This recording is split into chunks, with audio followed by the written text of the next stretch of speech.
Buenas tardes, buenas noches a todos. Soy el doctor Gastón Mozo. He sido presidente del Comité de Enfermedad Vascular Periférica y Stroke de la Federación Argentina de Cardiología.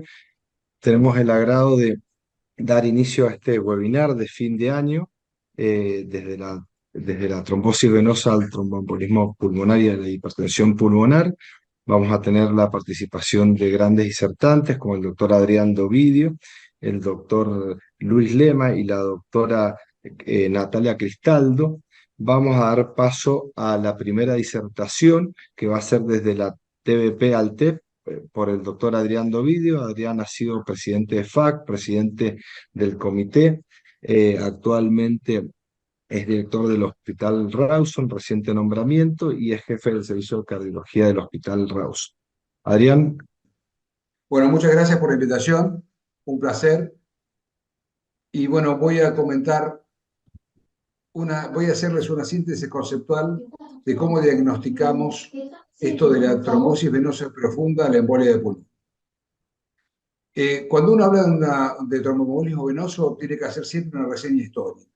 Una reseña histórica. William Harvey, 1578, fue el que descubrió la circulación sanguínea. Este señor Richard Weissman describió el paso de la TBP distal que va a la próxima, le habló el primero que habla de hipercoagulabilidad, luego vino John Hunter, que es el que hipotetizó de que la trombosis se debía a una oclusión de una vena por un coágulo de sangre.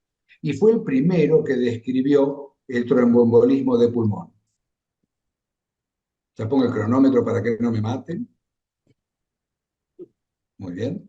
Y luego vino Armand Trousseau, que en él mismo describe la tromboflebitis migratriz. Virchow o Virchow fue el que describió el daño endotelial, la hipercoagulabilidad y estasis sanguínea.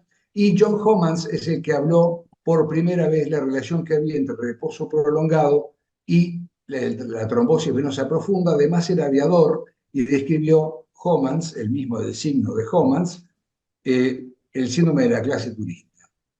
Cuando uno habla de tromboembolismo venoso, ¿pasó el video, pasó el diapositivo? ¿Hola? Sí, Adrián, Bien. se está viendo correctamente. Siempre hay que pensar que estamos en dos enfermedades conjuntas, la trombosis venosa profunda y el tromboembolismo pulmonar. Forman esto clave que es el tromboembolismo venoso, que nada más y nada menos ocupa el tercer lugar como causa de morbo y mortalidad cardiovascular en el mundo luego de la cardiopatía isquémica y el stroke. Síntesis conceptual 2. Aunque los trombos pueden provenir de cualquier lado, los más frecuentes son las de estos nenes tan hermosos que ven acá dentro de la vena femoral común, provienen de las venas proximales de los miembros inferiores. Esto no es un dato menor. Hasta la poplitea inclusive, un paciente que tiene una trombosis venosa profunda tiene un 50% de probabilidades de hacer una embolia pulmonar. En cambio, esa frecuencia baja del 2 más o menos al 4, al 6% cuando es por debajo del tronco de la vena tibial posterior, lo que no significa que estos pacientes deben ser anticoagulados igual.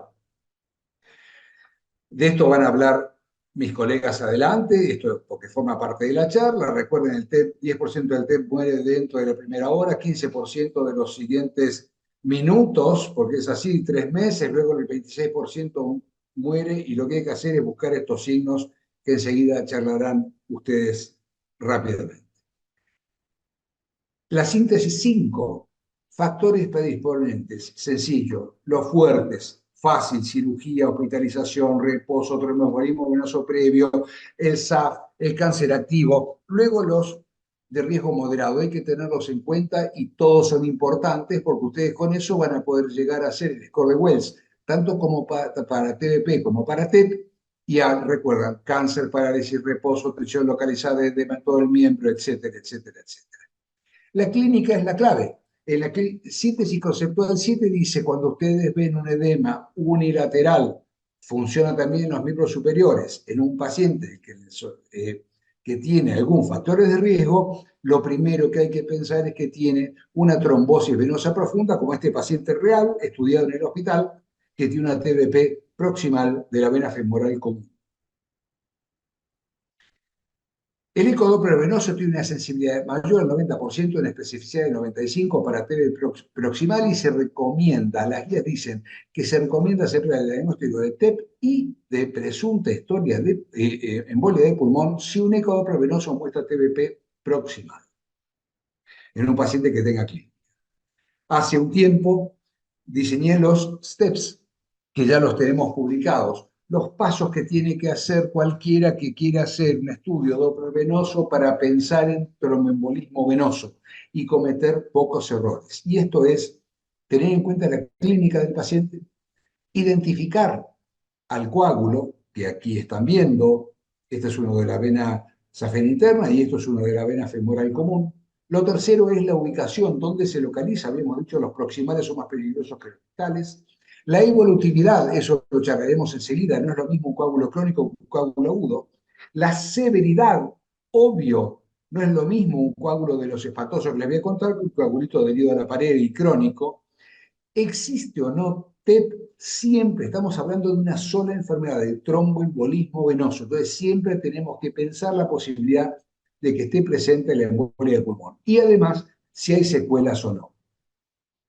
Esto es sencillo. Ecográficamente, en esta señora que tiene esta vena, esta pierna muy dilatada, ¿qué vemos? Las venas están dilatadas con coágulo en su interior, con coágulo en su interior visible, ausencia de compresividad o reducción de la posibilidad de compresividad local y distal, flujo ausente o presente en desfiladeros. No es un tema difícil.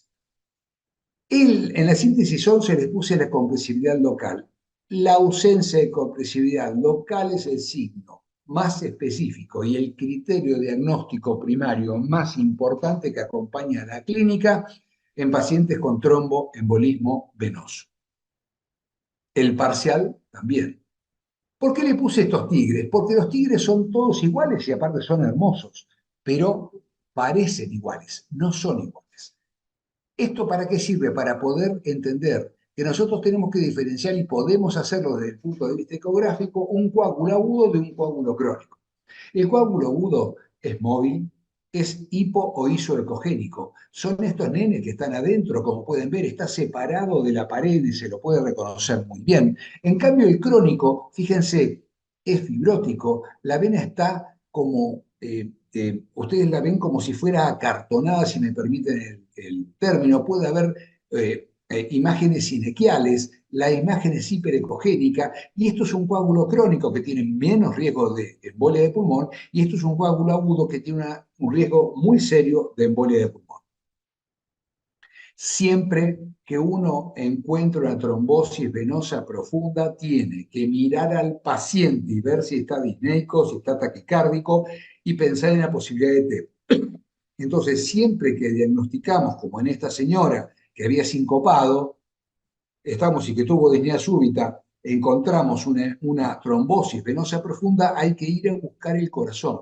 Y si el ventrículo derecho está dilatado, con todos los signos que dirán ustedes después, no quiero spoilear como se dice ahora otras charlas, pero ven esto que es un claro signo de McConnell, dilatación del ventrículo derecho, y le hacen una tomografía y encuentran coágulos en las dos arterias pulmonares. Siempre que uno diagnostica una TBP, debemos mirar el corazón, no cuesta nada, y el estudio termina en el corazón, no en las venas. O este señor, un hombre joven deportista, 43 años, lo mismo, hace un viaje en avión, viene y me dice, mirá, se me hinchó la pierna izquierda y cuando miro, acá lo pueden ver, tiene un trombo que data de cuanto menos 20 días, fíjense cómo es hiperecogénico en la vena poplitea y le digo, lo llamo al médico y le digo, mira, igualmente, pedirle un ataque. Y cuando le hace un ataque, miren, este chico que estaba perfecto, es totalmente asintomático, tiene un trombo. Aquí este es el ATAC con protocolo de TEP, y acá tienen un trombo en el origen de la vena de la arteria pulmonar derecha. Y fíjese cómo el corazón estaba muy bien. Igualmente, en este caso lo hice porque quería sacarme la duda y apareció una embolia pulmonar. Si diagnosticó, por favor, otra vez, trombosis venosa profunda, mire el corazón. Y si ustedes diagnostican Si están mirando el corazón y ven esto que están viendo acá, ventrículo derecho dilatado, hoy podemos estudiarlo además con strain automático del ventrículo derecho, inmediato. Miren, el strain normal tiene que superar los -20. Miren esto, realmente todo dilatado, con hipoquinés, con un strain muy reducido, en este caso de toda la pared libre, en un paciente que tiene una trombosis venosa profunda de la vena poplitea. Esto es indicación de que tiene una embolia pulmonar. Si detecta una TBP, mire el corazón, y si detecta un TEP, mire las venas de los miembros inferiores o superiores. ¿Cuáles son los factores de riesgo para predecir que una trombosis venosa distal puede tener una progresión proximal? Todas lo pueden hacer, pero que tenga un dímero de elevado persistente, una trombosis extensa, es decir, aquella que tiene más de 5 centímetros de longitud, que tiene más de una vena involucrada, que tiene mayor de 7 milímetros de diámetro, que sea cercana a la confluencia de las grandes venas del sistema venoso superficial, que el paciente tenga un factor provocador clave, como por ejemplo los que están postrados, los que están en silla de ruedas, que tenga cáncer activo, historia previa de TEP o que esté internado. Este es el otro concepto clave. Siempre que tenga una trombosis venosa profunda, superficial, perdón, que involucre la vena safena magna, interna, larga, o a la vena safena externa, que tenga más de 5 centímetros de longitud, que sea proximal y que esté cerca del callado, en este caso toma todo el callado, y en este caso se inició en la safena y se prolongó hacia la vena femoral común, se debe anticoagular y tratar igual que una TBP. Igual que mirar a la izquierda normal, a la derecha trombosis venosa profunda de las venas musculares. Pertenecen al sistema venoso profundo y deben ser anticoaguladas, igual en este caso, trombosis de las venas gastrocnemias. Nunca olvidar las que están acá abajo, las venas sóleas, que pueden hacernos meter la pata hasta el caracu. Y pueden encontrar esto también, esto es de una señora que viene totalmente asintomática, 53 años, hipertensa, dice, se me hinchó la pierna derecha, pero repito, le miro, no está hinchada, y miren lo que tiene adentro de la vena femoral común. Realmente es una anaconda. Fue a tomografía computada, le hicimos protocolo TEP y no tenía embolia pulmonar, se anticoaguló y anduvo muy bien, por suerte. Siempre en las embarazadas, recordar, la embarazada tiene varias posibilidades, acá tienen todo, está publicado en todos lados. Las pacientes embarazadas tienen más incidencia de trombosis venosa profunda. Eso es una trombosis venosa profunda proximal que involucró desde la vena femoral común para abajo y tiene una embolia de pulmón, y por eso terminó internada en nuestra unidad coronaria. O nunca olvidar, esta era una paciente con edema en esclavina, trombosis venosa profunda en una paciente con carcinoma de ovario, que tapó la vena cava superior. Bueno, y acá hubo que operarla, y acá no la operaron, esto fue cateterismo, y miren lo que sacaron nuestros hemodinamistas, el coágulo formando todo. Bueno, los diagnósticos diferenciales, el eco lo tenemos que hacer siempre para excluir o confirmar la presencia de TBP, igual que el ataque multislice, identificar la localización del trombo y los diagnósticos diferenciales. La superficial o profunda, que tenga un Baker, un quiste, o que tenga un desgarro muscular, o que efectivamente tenga un hematoma, o que sea una trombosis venosa profunda definitivamente. ¿Cómo puede evolucionar? Puede ir a la cura total, no son todos, es el 50%, y las complicaciones, el síndrome postrombótico, que es esto que tienen acá, o que vaya a lo peor, que es la hipertensión pulmonar embólica crónica, que es indistinguible de la hipertensión pulmonar primaria, y es muy grave para los pacientes y que se tiene que operar. Hoy también se puede dilatar con bastante éxito en centros que tengan experiencia. Entonces, después de todo lo dicho, ¿a ustedes les parece que yo encuentro esto, una trombosis venosa profunda proximal que toma la vena femoral común, y encuentro el ventrículo derecho dilatado así? A este paciente, por favor, sale de la sala de eco y con su clínica y su eco tiene que hacerse una tomografía computada y debe ser internado. Esto significa que todas las trombosis venosas profundas deben ser internados. No, las trombosis venosas profundas es mejor que caminen. Se internan solamente aquellos pacientes con sospecha cierta o con confirmación de embolia pulmonar.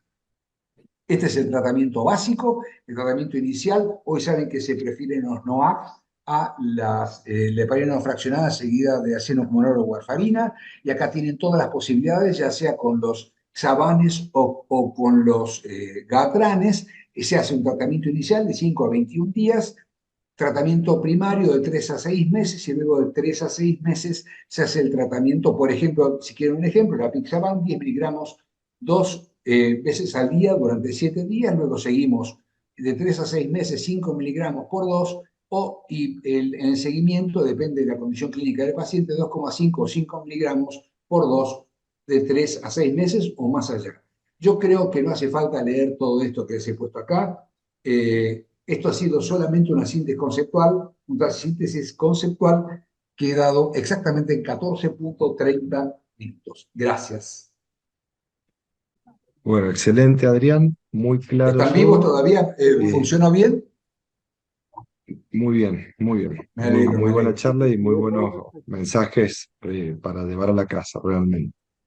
Bueno, vamos a dar paso a la doctora Natalia Cristaldo. La doctora Natalia Cristaldo es presidenta del Comité de Emergencias Cardiovasculares de la Federación Argentina de Cardiología y es vocal de la Sociedad Correntina de Cardiología. Doctora, damos paso a su disertación. Bueno, Perfecto. bueno, muchísimas gracias, primero que nada, por la invitación, ¿sí? Al comité. Muchísimas gracias. La verdad es que para mí es un honor y un lujo compartir esta charla con el doctor Diovidio, con el doctor Lema, así que muchísimas gracias. Yo, continuando un poco con lo que es la charla del doctor Diovidio, voy a enfocarme en lo que es ya ese coagulito que estaba en la pierna y que fue a parar al pulmón y que nos generó la embolia pulmonar aguda. Vamos a ver cuál es la mejor estrategia de tratamiento y, sobre todo, por qué esto es una emergencia cardiovascular. Para empezar, vamos a decir que la mejor estrategia de tratamiento para el TEP agudo va a depender de múltiples factores que vamos a ir viendo a lo largo de la charla. Siempre en todo lo que son las emergencias cardiovasculares, a mí me gusta decir que el tiempo es oro, ¿sí? Va a ser siempre el protagonista, porque cuanto más pronto lleguemos al diagnóstico, obviamente mejor va a ser el pronóstico del paciente. También nos va a ahorrar la utilización de métodos diagnósticos innecesarios, ¿sí? Sin embargo, esta patología nos va a dar muchas barreras que van a hacer que el diagnóstico sea más difícil que otros, ¿sí? Resaltando un poco lo que dijo el doctor Ovidio previamente, como ya él había dicho, es el tercer síndrome cardiovascular agudo más frecuente después del infarto de miocardio y del ictus. La tasa de incidencia del TEP varía, va hasta 115 cada 100.000 habitantes. Y en este caso lo que quiero resaltar es esto. En el año 2004, esto es en Europa, más de 370.000 muertes estuvieron relacionadas con la enfermedad tromboembólica venosa. El 34% de estos pacientes murieron por muerte súbita antes de que se pudiese iniciar el tratamiento. El resto de los pacientes, la embolia pulmonar aguda, que fue diagnosticada después de la muerte en el 57%, en el 59% de los pacientes, y esta parte es la más importante y por eso la resalté y la quise decir así de forma textual, y es que solo un 7% de los pacientes que murieron antes tuvieron un diagnóstico correcto de TEP antes de la muerte. ¿Qué quiere decir esto? ¿Por qué esto es tan importante? Que muchas veces esta patología se presenta con manifestaciones clínicas inespecíficas y poco sensibles que muchas veces nos pueden hacer sospechar otras enfermedades. Por eso es que el diagnóstico es mucho más difícil. Se debe de sospechar de una embolia de pulmón ante la aparición de... ¿se me escucha, perdón? Perfecto, se escucha, doctora. Sí, doctora. Sí, doctora. Estoy viendo pasar el power. A ver, ahí está. Muy bien. Bueno, como les decía, muchas veces los pacientes pueden presentar manifestaciones clínicas inespecíficas y muy poco sensibles, pueden presentar disnea, empeoramiento de la disnea habitual en un paciente que, por ejemplo, tenga insuficiencia cardíaca, dolor torácico tipo pleurítico, hipotensión arterial sin una explicación alternativa. La disnea, la taquipnea y la taquicardia son los signos más frecuentes y en quienes debemos sospechar la embolia de pulmón. Tengan mucho cuidado con los pacientes que se presentan con síncope. ¿Por qué? Porque cuando hay síncope en el marco de una embolia pulmonar, significa que más de la mitad de la circulación pulmonar ya se encuentra obstruida. Como bien había dicho el doctor de Ovidio, pacientes que presentan signos de trombosis venosa profunda, hay que ir a buscar la embolia de pulmón. Fíjense las múltiples características clínicas y la inespecificidad de los síntomas. Y es ahí en donde la probabilidad clínica de que un paciente tenga una embolia de pulmón es la que juega un rol muy importante. ¿Cómo vamos a llegar a la probabilidad clínica o decir, bueno, mi paciente probablemente tenga una embolia pulmonar frente o utilizando la combinación de estos parámetros?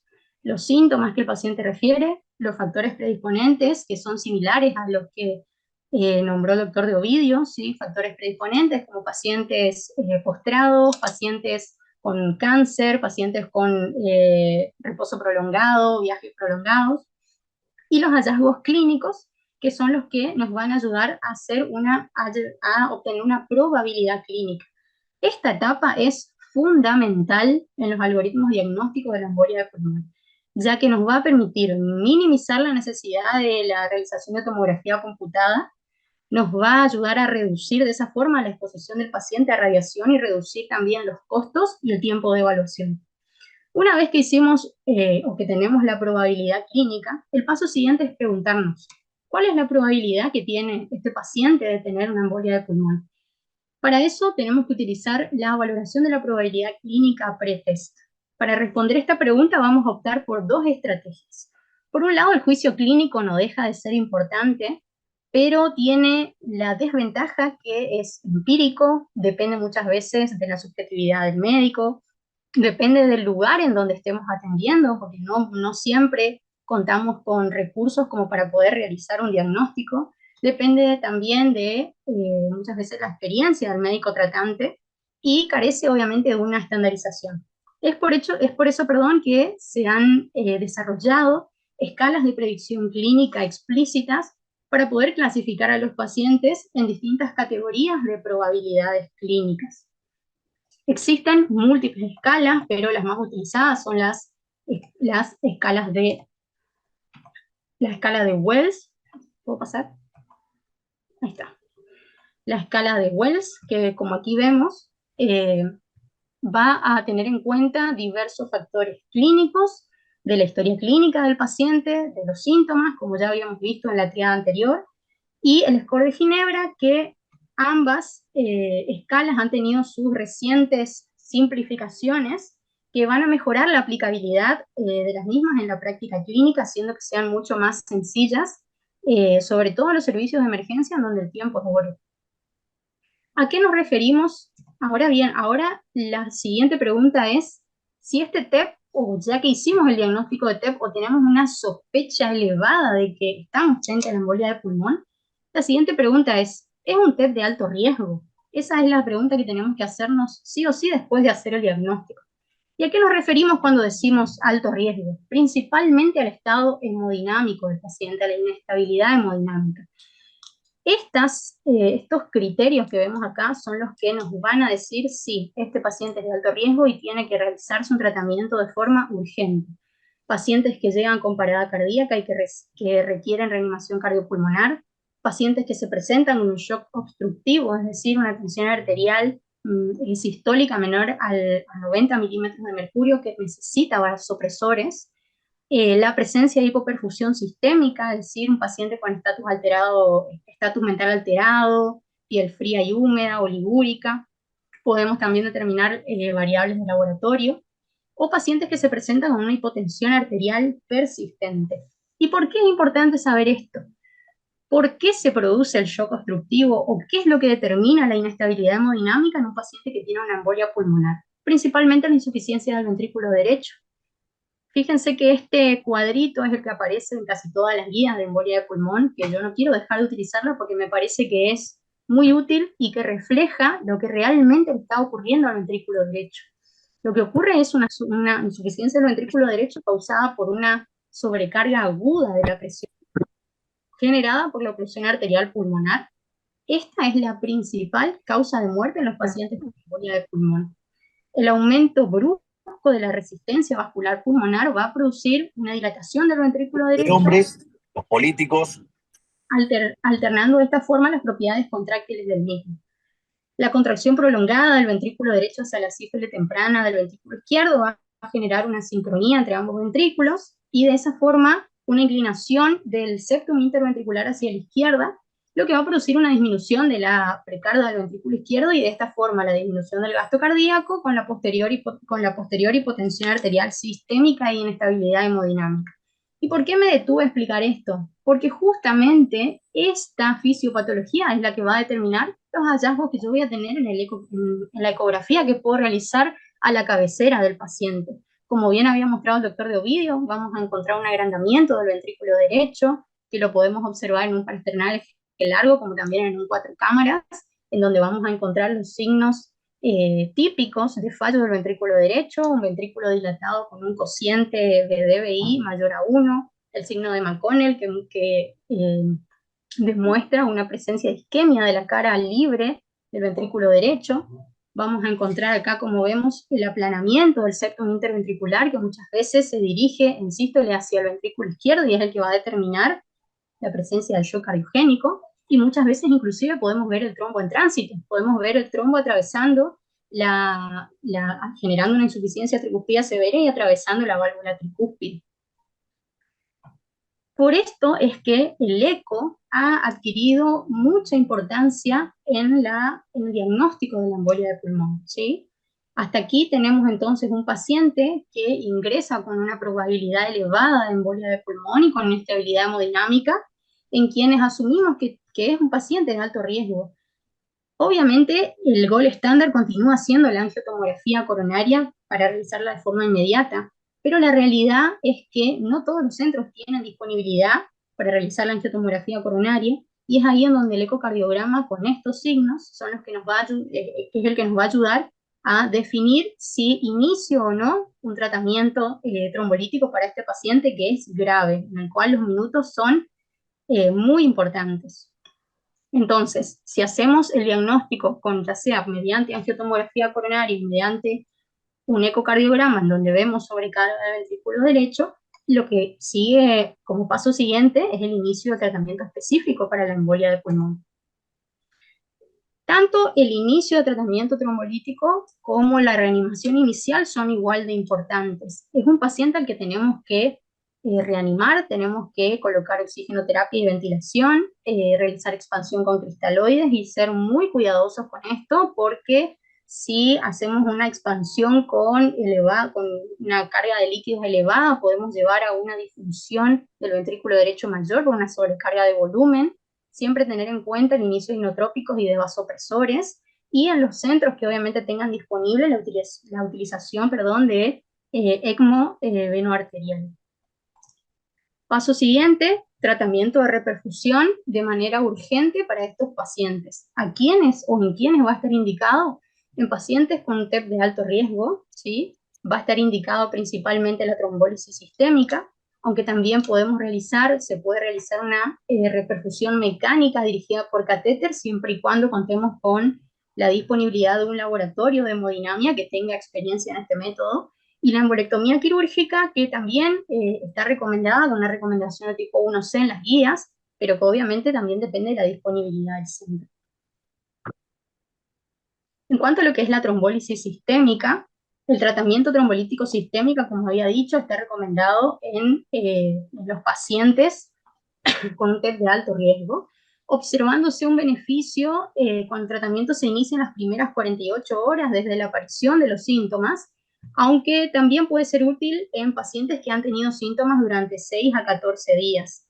Lo que ha demostrado el tratamiento es una reducción en la obstrucción pulmonar, en la presión arterial pulmonar y en la resistencia vascular pulmonar de los pacientes con TEP, cuando se los comparó con la utilización de heparina no fraccionada como único tratamiento, que si bien esta este tratamiento mejora lo que es la dilatación del ventrículo derecho, lo hace a expensas de una tasa de sangrado elevada, que es el principal problema que tiene el tratamiento con los trombolíticos. Es por eso que la evaluación de las contraindicaciones, tanto absolutas como relativas para el tratamiento, siempre es primordial realizarlo, porque bueno, podemos generarle un daño aún mayor a nuestro paciente.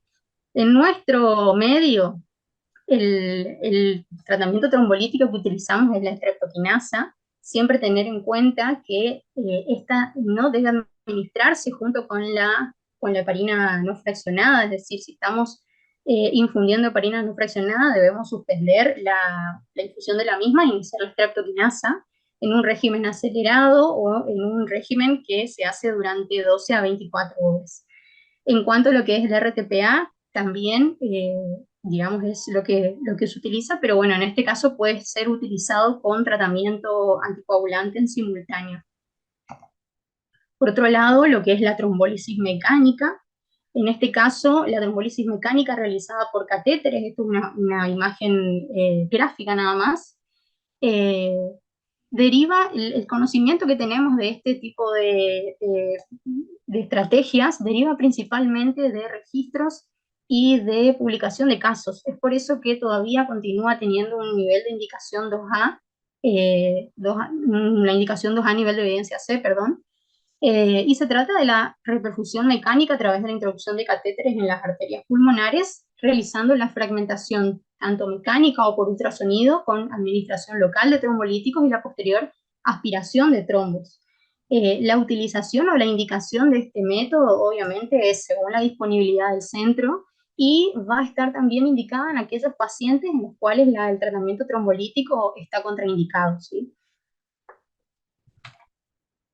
Por otro lado, lo que es la embolectomía quirúrgica, que si bien está mucho más desarrollada o las indicaciones son mucho más fuertes en los pacientes con una enfermedad tromboembólica crónica, también se puede utilizar en la embolia de pulmón aguda y se realiza por medio de un bypass cardiopulmonar, en donde lo que tiene como ventaja es que no se usa cardioplegía y se hace una incisión de las dos arterias pulmonares y la retirada por succión del émbolo, digamos, del émbolo a nivel pulmonar, ¿sí?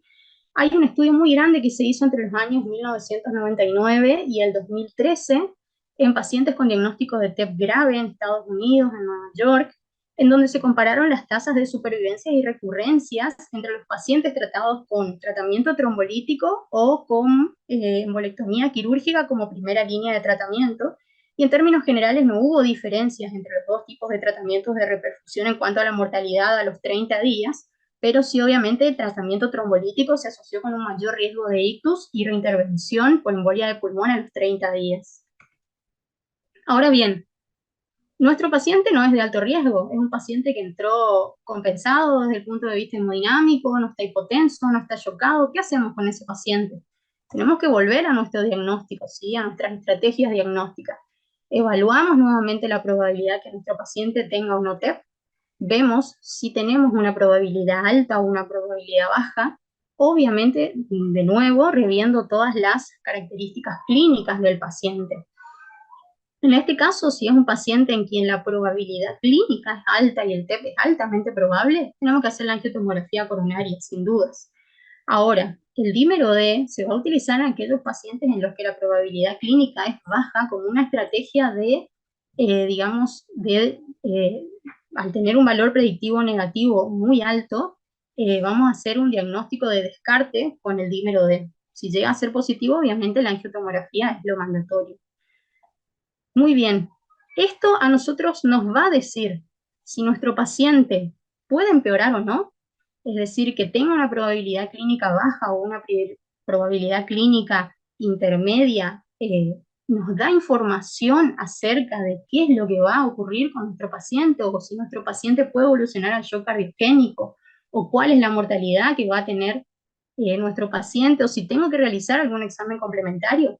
Para eso nos vamos a basar en parámetros tanto ecocardiográficos, tomográficos, clínicos y de laboratorio.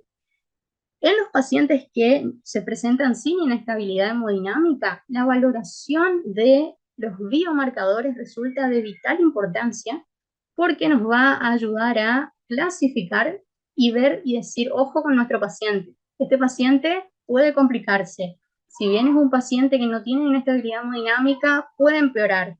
Es un paciente al cual lo voy a tener que ver pronto. Es un paciente al que no lo voy a poder mandar a la casa. ¿Y cuáles son esos parámetros? Dentro de los parámetros de laboratorio tenemos que hacer dosajes de troponinas. La elevación de troponinas en plasma ha demostrado asociarse con un peor pronóstico en la fase aguda del TEP y con un riesgo aumentado de mortalidad en pacientes que inicialmente habían estado hemodinámicamente estables, ¿sí? Otra cosa importante que tiene el dosaje de troponinas es que, igual que el dímero D, tiene un valor predictivo negativo muy elevado en el TEP agudo. Esto acompañado obviamente de que de la clínica y de las imágenes vamos a poder englobar al paciente en cuanto al riesgo que tiene a los 30 días, riesgo de mortalidad.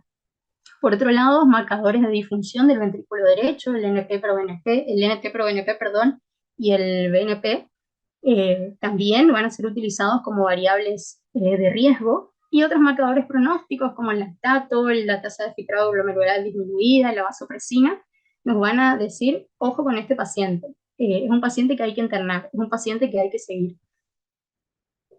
Entonces, cuando hacemos la evaluación de la gravedad del TEP sin un compromiso hemodinámico, nuevamente nos basamos en estos parámetros. La clínica, las imágenes en donde podemos encontrar un compromiso del ventrículo derecho, por ejemplo, y los biomarcadores. Todo esto lo vamos a poder simplificar en en el índice de PESI. El índice de PESI utiliza, como les dije, variables clínicas de imágenes y de biomarcadores, y nos va a ayudar a englobar a nuestro paciente en el riesgo de muerte a los 30 días. Es decir, un paciente que tiene un PESI alto, un PESI de 4, un PESI de 5, es un paciente que a los 30 días tiene mayor riesgo de mortalidad independientemente del inicio del tratamiento, ¿sí? Acá podemos ver la versión original junto con la versión simplificada, para que, bueno, uno tenga en cuenta que por más que no sean pacientes que han entrado hemodinámicamente estables, son pacientes que pueden empeorar. Aquí vamos a ver cómo se engloban a los pacientes en riesgo alto, intermedio y bajo, teniendo los distintos parámetros clínicos de imágenes con la disfunción del ventrículo derecho, ya sea con la angiotomografía o la ecocardiografía, y la concentración de troponinas.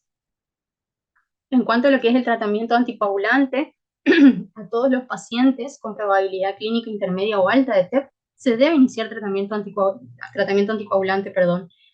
Lo indicado es la vía parenteral, junto con los anticoagulantes vía orales, ¿sí? Lo más recomendado es la heparina de bajo peso molecular o Fondaparinux, y la heparina no fraccionada se prefiere para pacientes con clearance menor a 30 mililitros por minuto, pacientes obesos o que se presentan con inestabilidad hemodinámica, principalmente por la posibilidad de que ese paciente pueda empeorar y requiera ingresar de urgencia a realizarse un cateterismo. En cuanto a lo que es la anticoagulación vía oral, los NOAC son los que están recomendados con un nivel de evidencia 1A. Y por otro lado, los antagonistas de la vitamina K en combinación con la anticoagulación parenteral, pero bueno, tienen la desventaja de que requieren controles frecuentes de RIN para llegar al RIN en rango en 21 días, un RIN de 2 a 3, y deben ir en un tratamiento en conjunto, no así con los NOACs que se pueden iniciar como tratamiento de primera línea. ¿Qué hacemos con el paciente que tiene un TEP de bajo riesgo? Es decir, un paciente que hemos hecho el score de PESI, no tiene mayores complicaciones, un paciente que ha estado hemodinámicamente bien, que los estudios que hemos hecho tanto de tomografía como de eco no nos han arrojado mayores datos. Son pacientes a quienes podríamos dar de alta, ¿sí? Pacientes a quienes podríamos considerar el alta precoz.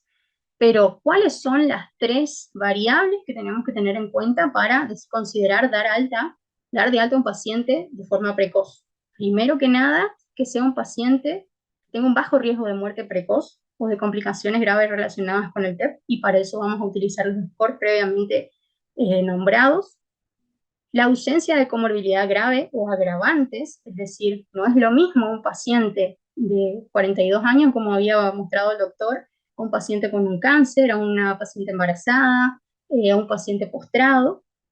Y Asegurarnos, y esto creo que hoy por hoy es lo más difícil en nuestro medio, que el paciente pueda recibir una atención ambulatoria adecuada, frecuente y sobre todo la adherencia al tratamiento anticoagulante, teniendo en cuenta hoy que la indicación de los NOACs, bueno, tiene una indicación 1A, pero casi no todos los pacientes tienen acceso a este tipo de tratamiento. Entonces, como médicos tenemos que asegurarnos que nuestros pacientes van a estar bien seguidos y bien anticoagulados para evitar las complicaciones a futuro. ¿Y quiénes son los pacientes a los cuales yo digo no? Por más que esté todo bien, no lo voy a mandar a la casa. Los criterios de exclusión de Hestia son los que se utilizan para decir, no, este paciente no puede irse a la casa, tiene que continuar con su tratamiento estando internado. Todas estas variables son las que vamos a tener en cuenta. El clearance del paciente, si es una paciente embarazada, como les había dicho, si es un paciente con fallo renal, si ha tenido sangrados durante la internación, si es un paciente hemodinámicamente inestable. Todas estas variables son las que nos van a decir, bueno, es un paciente que tenemos que tenerlo un poquito más con nosotros, o no, podemos mandarlo a la casa y hacer un seguimiento frecuente. Para terminar, yo quiero decir... Un minuto, perdón. El paciente, entonces, el enfoque diagnóstico del TEP representa un verdadero desafío por la elevada mortalidad que tiene dicha entidad. De ahí la urgencia con la que debemos actuar cuando tenemos un paciente en la guardia con sospecha de TEP, todos los algoritmos que se utilizan y cómo debemos actuar. El eco creo hoy que tiene un papel fundamental y deberíamos tenerlos todos a la cabecera del paciente, o sea que nos va a ayudar no solamente a hacer el diagnóstico, sino también a descartar otras causas de disnea, otras causas de dolor de pecho, tener el alto grado de sospecha y conocer las características de los pacientes para poder utilizar de forma criteriosa y combinada las herramientas que tenemos disponibles y de esa forma hacer un diagnóstico precoz y un manejo eficiente de nuestro paciente. Eso es todo y les agradezco muchísimo por la invitación. Bueno, bueno, gracias Natalia, muy buena tu presentación. ¿Se me escucha bien? Sí, Sí, se Gerardo. escucha bien. Hola. Ok, ok, bueno. Gracias, bueno, antes que nada, antes de seguir con el doctor Lema, pedirles disculpas que tuve un problema estoy acá en Italia conectándome de lejos y en el camino tuve un pequeño percance, bueno, llegué muy sobre la hora, bueno, me puede conectar ahora, así que antes que nada pedir disculpas por el retraso. Bueno, para continuar un poco con la charla, la idea era ver primero todo lo que fue la parte diagnóstica del tromboembolismo venoso, que lo dio Adrián, como siempre, ilustrándolo con sus charlas, diapositivas, imágenes, la verdad que es sorprendente, así que Adrián, te felicito. La idea era ver después qué hacíamos con el TEP agudo, cómo lo manejamos, con la charla de la doctora Natalia, y bueno, ahora el punto es qué pasa cuando nuestro paciente ya llega tarde, o lo agarramos tarde, o el paciente ya tiene antecedente TEP, ya tiene un cuadro de hipertensión pulmonar secundaria al TEP, y bueno, y para eso Luis Lema nos va a ilustrar un poco acerca de esta patología. Así que la siguiente charla va a estar a cargo del doctor Luis Lema. Él es jefe del departamento de hipertensión pulmonar de cardiología, y él también fue presidente del Comité de Insuficiencia Cardíaca e Hipertensión Pulmonar de la FAC, así que para nosotros es un honor tenerte acá con nosotros, Luis. Te dejo espacio para tu charla. Muchas gracias. Bueno, gracias Gerardo. En este continuo vascular venoso vamos a ir al final de la historia para hablar un poco y contarles Ujú. la visión actual de la hipertensión pulmonar tromboembólica crónica. Dividí la presentación para algunos conceptos de definición, epidemiología y fisio, la evaluación postembolia pulmonar, cómo debería hacerse. Les voy a presentar un modelo CERT que fue publicado este año en la American College, un abordaje terapéutico resumido y dejaremos algunos mensajes finales. Desde un punto de vista epidemiológico ya sabemos que esta es una enfermedad grave, poco frecuente y además poco conocida en el ámbito médico general, con una incidencia más o menos pareja en todo el mundo de 2,5 a 5 casos por millón de habitantes por año.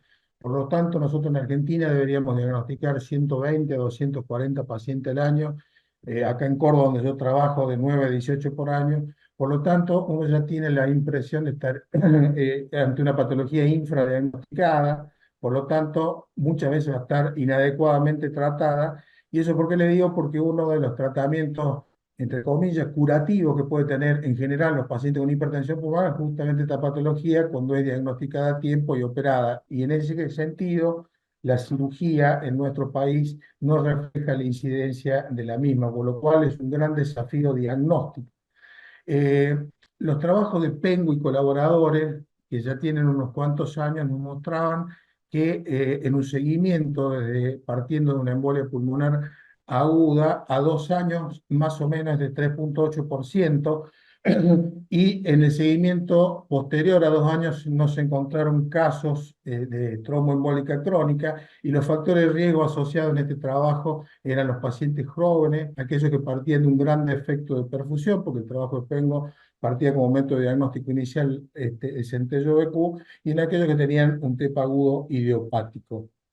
En el 2022 se presentó un registro de seguimiento de pacientes, ya no solamente con embolia pulmonar, sino también con trombosis venosa profunda, en este caso americano, de más de 170.000 pacientes, y mostró más o menos una incidencia parecida, a 3,5% por ciento de los embolias o trombosis que iniciaban el seguimiento a 2 años.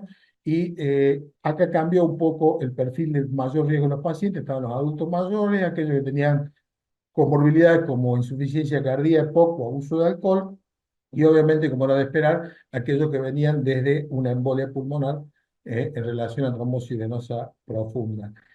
Y también en el 2022 se presenta este trabajo bastante interesante alemán, en el cual, partiendo de una embolia pulmonar y protocolizando un seguimiento clínico de métodos funcionales, ecocardiográfico, imagen, etcétera, etcétera, se logró detectar aproximadamente un 2,3% a 2 años, pero hay un 16% de los pacientes a 2 años que tenían un cuadro clínico de empeoramiento post-embolia pulmonar, es decir, aquel paciente que tiene sintomatología persistente o alteraciones en los métodos funcionales.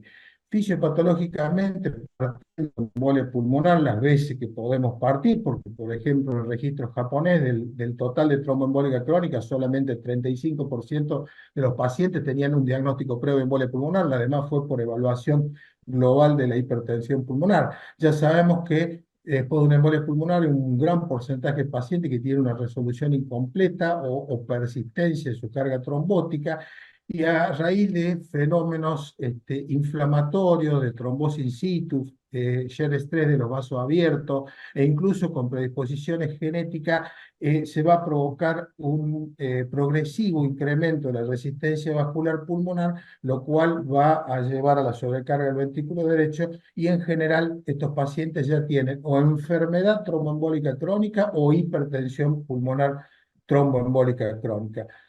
Puesto en contexto del total de embolias pulmonares, pacientes que presentan fundamentalmente disnea, que nunca retrocedió al estado previo a la embolia pulmonar, alrededor del 50% de los pacientes, dependiendo del método de detección, entre el 30 y el 50% de los pacientes después de una embolia pulmonar no persisten con carga trombótica, y en la minoría de los pacientes, dependiendo de los registros, pero pongamos una cifra de 4%, va a tener hipertensión tromboembólica crónica. Pero hay un interesante porcentaje de pacientes, que también varía entre el 16 y el 25% de los mismos, que va a tener enfermedad tromboembólica crónica. Desde un punto de vista de la nomenclatura, hablamos de síndrome postembolia pulmonar en aquella persona que tiene disnea persistente, habitualmente con una alteración en su calidad de vida, y se logra objetivar una limitación funcional en los test que uno le haga, ya sea el test de caminata, ergoespirometría, etc.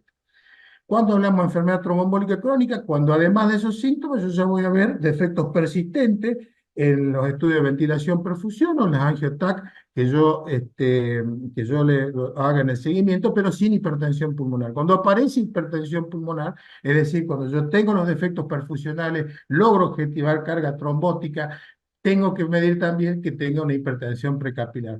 La carga trombótica y la presión pulmonar elevada la voy a medir siempre 3 meses después de una adecuada anticoagulación de los pacientes. Y el concepto actual de hipertensión pulmonar precapilar nos ha hablado de una media pulmonar de menos de 20, una resistencia vascular pulmonar mayor o igual a 2 unidades de Wood y una presión de Weiss de menos de 15. Otro dato fisiopatológico fundamental para entender las estrategias con las que uno cuenta el manejo de estos pacientes es saber que no todo es carga trombótica. Si bien es cierto, el primer hit es la carga trombótica, se van a generar una serie de fenómenos fisiopatológicos de proliferación mesenquimal, sobre todo en las pequeñas arteriolas y sobre todo en pacientes que tienen alguna predisposición genética, que va a ser un modelo bicompartimental, el componente obstructivo visible, mecánico, crónico, y además un componente arteriopático de pequeños vasos, que si uno va a agarrar anatomopatológicamente no lo podría distinguir de un tipo de hipertensión arterial pulmonar como la idiopática. Este dato es interesante, pues todos sabemos que hay determinadas embolias pulmonares, que ya lo vamos a ver, que deberían mantener una especial atención en el seguimiento. Y sabemos por este estudio, que es un estudio bastante interesante, que se llama INFORM, que la mayoría de los pacientes, casi el 90% de los pacientes de una embolia pulmonar incidental, van a experimentar síntomas en el seguimiento que nos podrían hacer sospechar en hipertensión pulmonar. Pero cualquier test de seguimiento solamente se realizó en el 61% de los pacientes, es decir, a pesar de tener síntomas, no se hizo absolutamente nada en casi un 40% de los pacientes. Y lo que se ve peor, porque ya sabemos la utilidad en el crónico de los estudios de ventilación-perfusión, en la mayoría de los pacientes no se hacía entre 6.5 7% en aquellos pacientes que tenían síntomas. Y de todos los métodos diagnósticos que podemos utilizar para seguimiento, el más utilizado fue el ecocardiograma.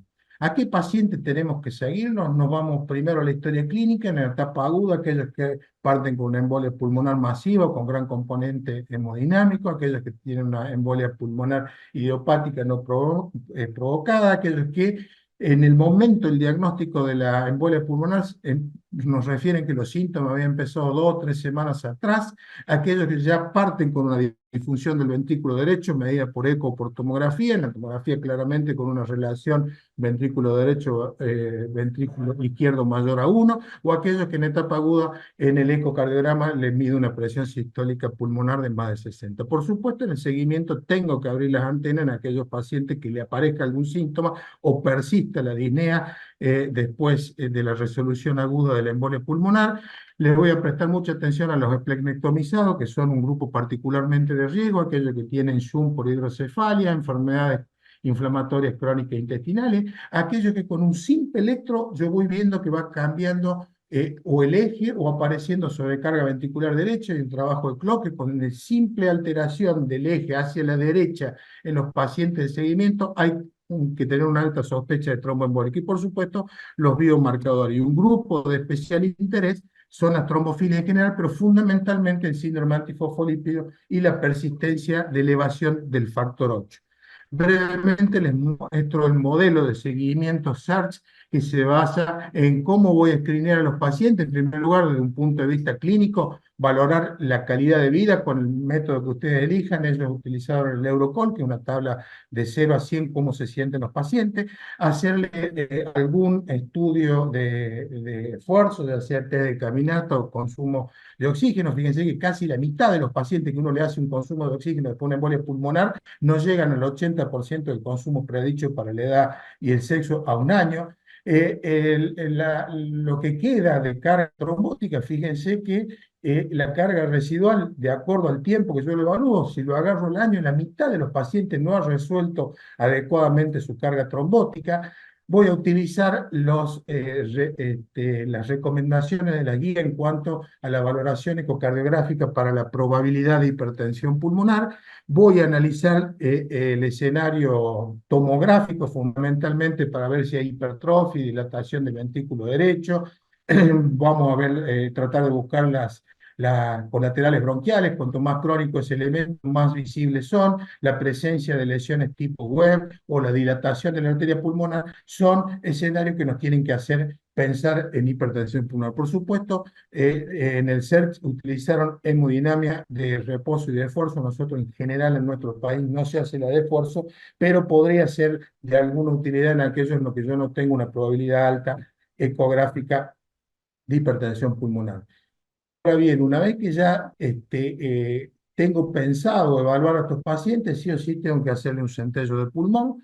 Sigue siendo el gol estándar para la parte crónica. Han agregado las nuevas guías métodos modernos como la termografía de energía dual con la sustracción del mapa de yodo y la ecocardiografía para que nos dé la probabilidad. Y una vez que yo lo diagnostico, tengo una alta probabilidad, yo tengo que hacer un cateterismo cardíaco derecho con angiografía pulmonar, con o sin angiografía pulmonar. Hay centros que solamente con las imágenes tomográficas toman las decisiones, pero sí debe ser evaluado en un centro de alta complejidad que maneje este tipo de pacientes para someterlo a discusión en el team que maneja estos casos, con la idea fundamentalmente de tratar de operarlos a estos pacientes si se puede y es factible anatómicamente por el riesgo y otras variables que uno analiza, hay que operarlo porque tiene una probabilidad importante de cura. Pero ¿qué pasa? Algunos pacientes, ya sea por cuestiones individuales o por una cuestión anatómica, no pueden acceder a la cirugía o si acceden quedan con hipertensión pulmonar. Bueno, en esos pacientes vamos a considerar la terapia específica. Hoy en día la primera y única droga aprobada absolutamente en el mundo es el Riociguat, pero hay otros fármacos que tienen algún grado de evidencia y podemos combinarlo, ¿no?, con el tratamiento con balón plástico. En definitiva, la parte clínica con la historia del paciente, electrocardiograma, eco, placa de tórax, nos gatilla la evaluación de las imágenes para ir viendo los diferentes signos, como les decía, tomográfico, centellográfico o con la tomografía de energía dual. Y finalmente, tenemos que corroborar hemodinámicamente que tenga hipertensión pulmonar, no basta con que lo diga el eco, sino tengo que poner el catéter y ver, porque además es muy importante la valoración de la resistencia vascular pulmonar para la toma de decisiones. Y por supuesto ver el mapa anatómico con el cual yo voy a discutir el caso.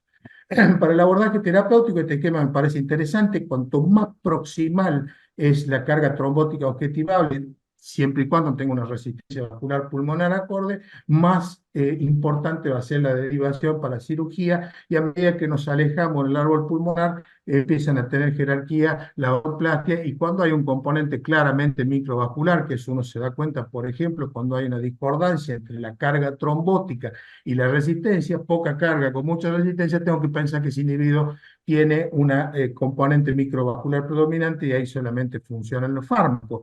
Viendo en términos generales de reducción de resistencia vascular pulmonar, en los centros capacitados para cirugía de endarterectomía, en el registro internacional hay una reducción del 65% de la resistencia vascular pulmonar, que es algo muy importante, con la cirugía. Y en la angioplastia aquí tenemos que diferenciar qué pasa en Japón, que fueron los pioneros y son los que mandan la mayor cantidad casuística a los registros internacionales, donde la reducción de la resistencia es similar a la de la cirugía, versus lo que pasa en los europeos, que está alrededor del 38%, y con diferentes estrategias farmacológicas, Riociguat, macitentan o teprotinil subcutáneo, oscila entre 16 y 33% de la reducción de la resistencia vascular pulmonar. Solo para mostrarle que este año se publicó este trabajo americano, en los cuales vieron cómo eran los resultados en el seguimiento de sus pacientes con balonplastia, y obviamente había mejoría de la resistencia vascular pulmonar, tenían mejoría de los parámetros de ejercicio en el seguimiento, los biomarcadores, pero cuando analizaron cuál de todas las variables tenía más impacto en el éxito terapéutico, era la asociación con premedicación con el Riociguat. Es decir, es una buena terapia combinada cuando no se puede operar a estos pacientes. Y ya para no aburrirlos, les dejo algunos mensajes finales para abrir la discusión. Es una enfermedad compleja, con un componente macro y microvascular. Hay que tener estrategias diagnósticas bien estandarizadas y bien claras, no olvidarse de hacer el centello pulmón, que sigue siendo el estándar of care para el diagnóstico del crónico. La estrategia terapéutica se debe analizar en un team capacitado y con conocimiento de la enfermedad, tratar de mandar a los pacientes a cirugía, y si no se puede operarlo o si se lo opera y queda con hipertensión pulmonar, considerar la terapia farmacológica, con Riociguat, la droga aprobada universalmente. También se está considerando la terapia combinada en caso de más complejos o ponerlos en algún estudio de investigación, que hay varias líneas en la actualidad para este tipo de pacientes. Muchas gracias por vuestra atención y espero no haberlos aburrido. Muy bueno, Bueno, Luis. excelente, Excelente. Luisito. Excelente tu charla, muy clara, concisa, conceptos claves. La verdad que muy linda la charla. Me gustó mucho en lo personal. Bueno, para continuar un poco la charla, bueno, hay algunas preguntas del público, del chat, pero antes que nada vamos a pasar a algunas preguntas o comentarios de los panelistas que tenemos, que son también grandes expertos y gente que conoce muy bien el tema vascular y cardiológico y cardíaco, así que tenemos que también aprovecharlos porque es un lujo tenerlos a ellos acá. Tenemos al doctor Gustavo Vega, Gustavo Beder Farés y la doctora Laura Titevsky como panelistas, así que bueno, les voy a dar lugar a ellos para que puedan dar sus aportes, preguntas u opiniones. Bueno, creo que la doctora Titieschi, al ser mujer, podría arrancar con los Hacia la dama, comentarios. Sí, Bueno, primero bueno, las la verdad damas. que, bueno, muchas gracias, muy amable por la consideración. Las charlas estuvieron extraordinarias, fueron muy aclaradoras respecto a todos los temas y en relación a lo que yo hago puntualmente, creo que el puntapié que tiene que ver con el diagnóstico de la trombosis venosa profunda es fundamental. Y yo quisiera un poquito que el doctor Ovidio respondiera sobre la consideración de la trombosis a nivel del sistema venoso superficial, no solamente safeno, sino safeno distal, y cómo están involucradas con la trombosis, con el tromboembolismo de pulmón. Hola, realmente muy buenas las charlas de la doctora y de Luisito. Excelente. Que hay que siempre tener in mind es a quién no tengo que anticoagular. Y yo les voy a decir esto. Una trombosis venosa superficial en un paciente que ha tenido una trombosis venosa superficial previa se debe anticoagular. Particularmente si mide más de, dicen 5 centímetros, pero es un poquito más, ¿está bien? El que ha tenido previamente, el que tiene un factor de riesgo persistente, imaginen los postrados, la gente que tiene inmovilidad persistente, la gente que tiene un cáncer activo, las chicas, digo chicas porque la mayoría son mujeres que tienen síndrome de fosfolipídico, todas las que estén las trombosis venosas superficiales proximales y si ustedes me dicen cuáles no anticoagular, las distales que involucran a las venas madres, pero bien distales, o sea, cerca del origen y antes de la poplitea.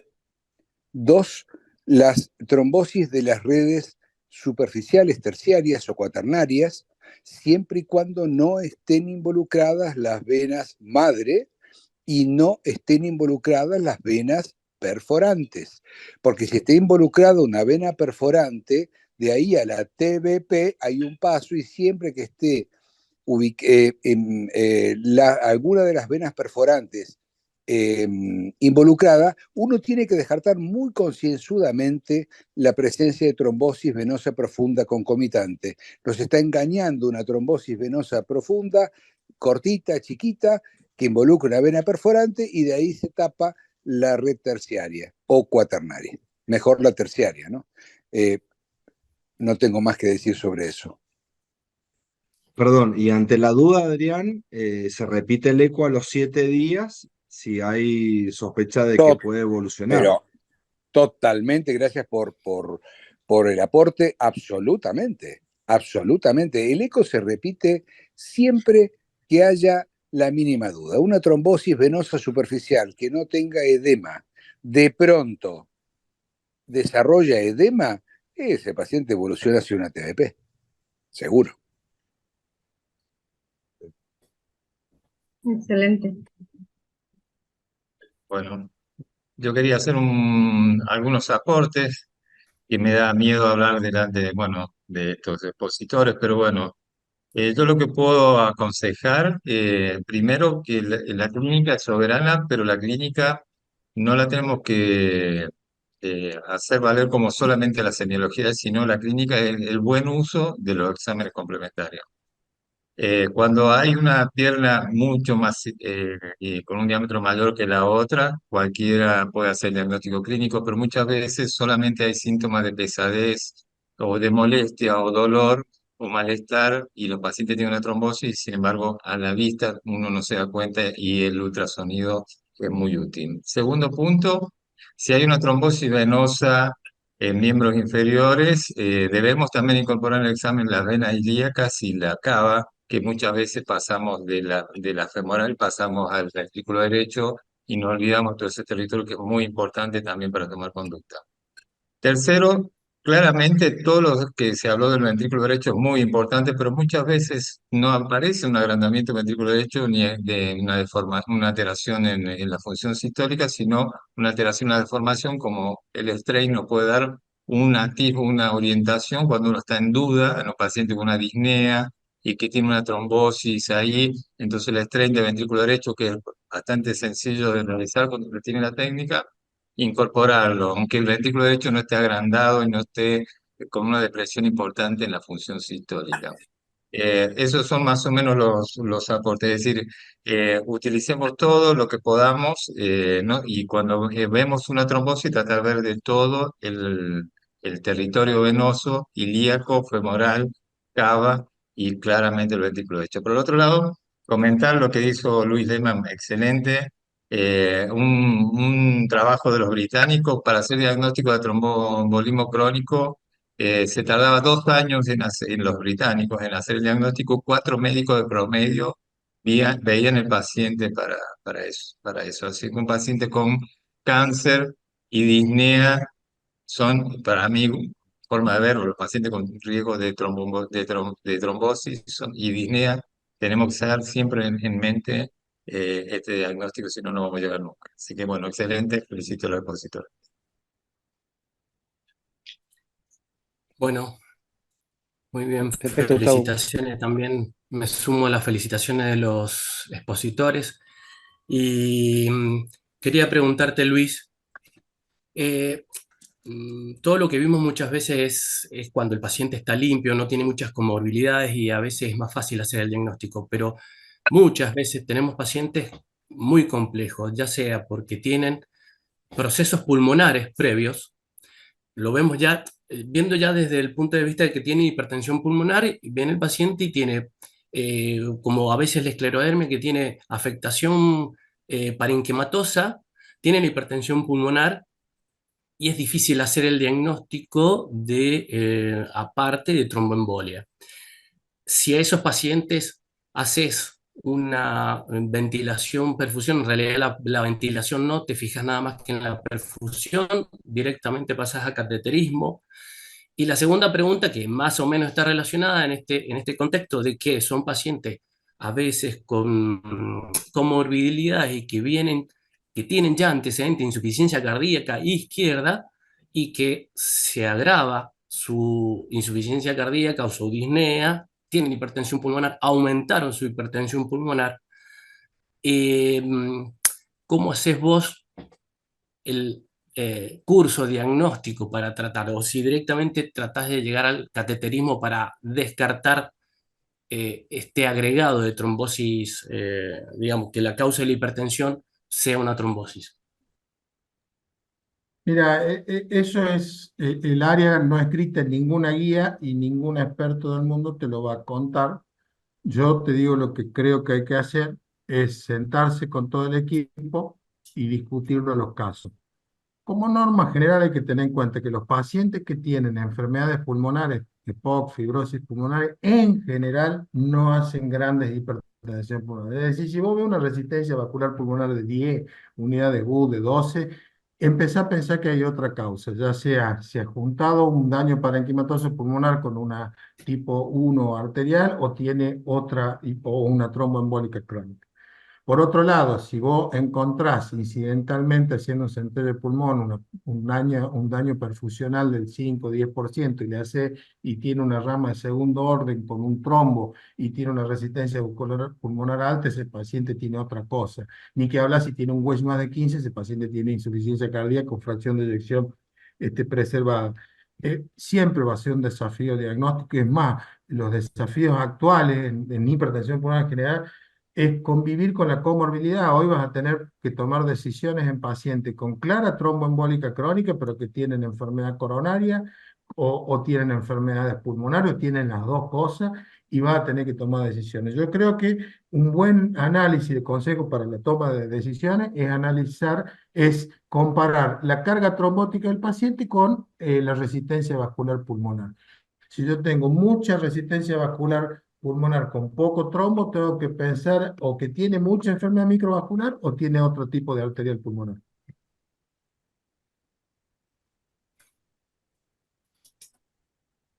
Bueno, muchísimas Bien, gracias, Luis. Perfecto. Muy bueno el aporte.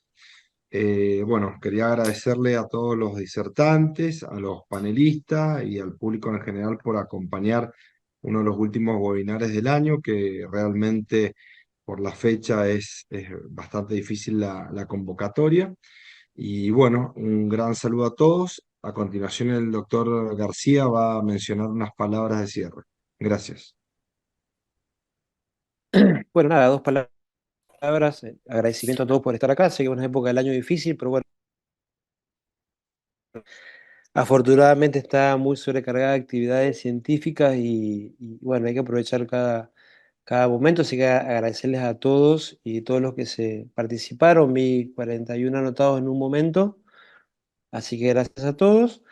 Y para finalizar, bueno, invitarlos a estas jornadas que vamos a hacer en San Luis en marzo del 2024, que son, vamos a tocar los mismos temas, que es la enfermedad tromboembólica venosa, pero le vamos a dar un enfoque también mucho más hacia la comunidad, hacia los médicos, y también vamos a aprovechar en esta ocasión para hacer un pequeño curso de ultrasonido enfocado a lo que es la parte venosa y cavidades derecha con 2D, 3D, strain, con los mejores, así que están todos invitados y aprovecho también para invitarlos a que participen en estas jornadas. Espero puedan asistir, después ya le vamos a mandar toda la información como corresponde, quizás allá por febrero. Así que bueno, gracias a todos por estar. Ha sido un gusto compartir con todos ustedes y esperemos vernos pronto. Muchas gracias. Gracias, Kera. Feliz Navidad para Buenas todos. noches. Muchas Felicidades, gracias. un abrazo. gracias. Gracias. Chao, chao. Gracias. Hasta la próxima. Bueno, Felicidades. y ya también estamos en marcha el curso el año que viene de vascular para el que esté interesado. Bueno, gracias y feliz año nuevo. Feliz Navidad y feliz año nuevo a todos.